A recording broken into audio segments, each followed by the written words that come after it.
Pang malupitang fried rice. Bay para kang kumain sa restaurant pag hinain mo.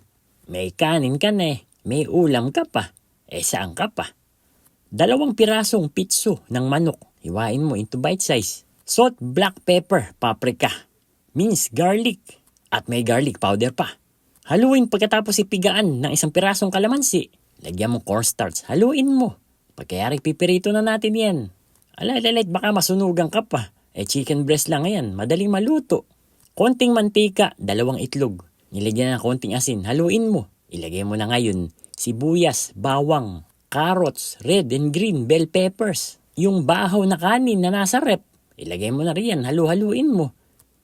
Soy sauce, seasoning, paminta, garlic powder. Haluin mo, tikman. Ikaw na bahala mag-adjust. Ilagay mo ni pritong manok. O yung chicken breast na pinrito natin. Baka ibang manok yung mailagay mo.